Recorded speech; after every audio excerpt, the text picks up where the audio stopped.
Day 5, Proverbs 5. So, Proverbs today started with pay attention, listen closely. And that tone stood out immediately. This doesn't feel like casual advice, it feels very preventative. Like this is being said before anything goes wrong, not after. So, this is why Proverbs is so interesting. But let's jump right into it. So, it immediately talks about the adulterous or wayward woman. And I had to think about that for a second because in Proverbs 5:3, it states her lips drip like honey, her speech is smoother than oil. And that stood out because it's not describing something terrible or aggressive. In fact, it's describing something very appealing, right?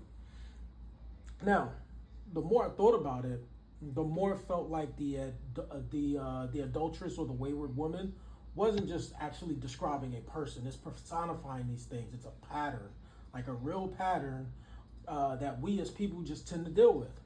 Like anything persuasive that slowly pulls you off course and take you out of the pocket.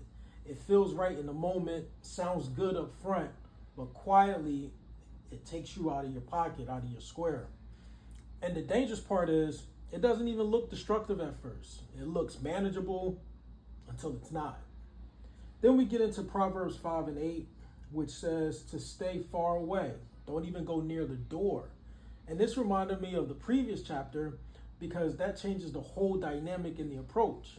This isn't saying be strong when temptation shows up. It's actually saying don't even put yourself in a position close enough where you constantly have to rely on willpower and fight temptation.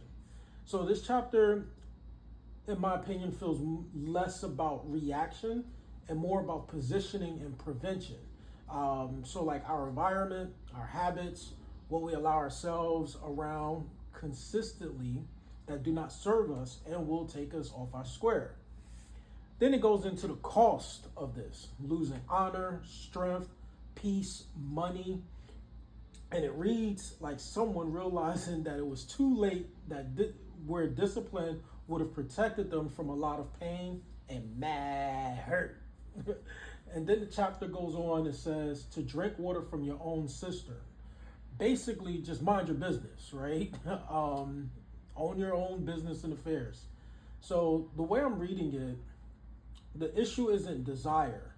It's constantly looking outside of what you already have because something else feels exciting in the moment. And then Proverbs 5:21, it reads that the Lord sees clearly what a man does. I honestly read that more as accountability than fear. Like every action carry weight, whether we choose to acknowledge it or not.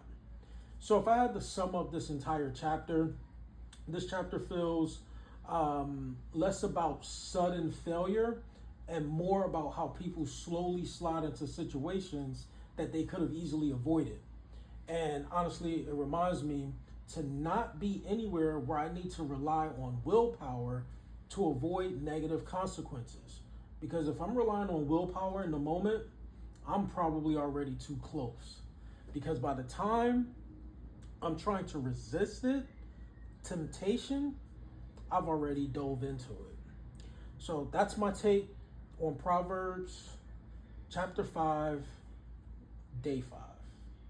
You already know. I'm out. Peace.